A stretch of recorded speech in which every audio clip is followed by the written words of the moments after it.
Hey, it's James here from Guitarist.com. Welcome to our second Q&A session, and today I want to address a comment that I get pretty regularly. It goes something along the lines of, I don't sound that great because my guitar isn't that great.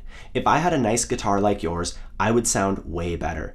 And to that, I have two things to say. First of all, with the guitar, it's not so much about the guitar, it's mostly about the player. You know, getting a nice sounding note out of your guitar is not a simple on-off action. You know, it's not like pressing A on your keyboard and then the letter A shows up. You know, you're actually interacting with the string. There's just so many variables and so many combinations of things you can do. There's how hard you pluck the string, where you pluck it, if it's in the middle somewhere, versus the edge. You can raise the pitch by pressing it really hard. You know, there's so many variables. There's like millions of variables when you're interacting with the string, and that alone controls so much of your sound. And at the very beginning stages, the one thing that I would make 100% sure I do with all my students is taking your chord shape and then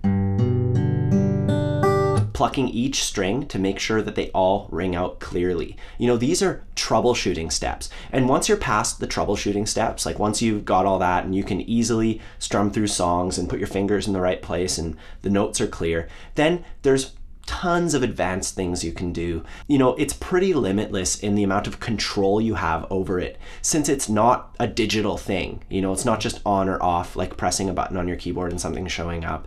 It's analog, you know, this is real life. So there's just a million combinations of different things you can do on guitar, and that's what controls your sound more than anything, more than the quality of the guitar. You know, the bottom line is a good player can make a really crappy guitar sound pretty good, and a really bad player or like a novice, you could put the nicest guitar ever in their hands, and yeah, you know, the odd note might ring out beautifully, but as a whole, what they're playing isn't going to be anything special because they haven't worked on playing guitar enough. You know, the quality of your instrument doesn't really matter. And that brings me to my second point, the quality of the guitar. You know, what is a quality guitar? When I first bought this guitar, I'd been playing for maybe a year and a half. You know, I started out on electric, and then I decided it was time to buy an acoustic guitar. So I went to a small music shop and I took a look at all their guitars,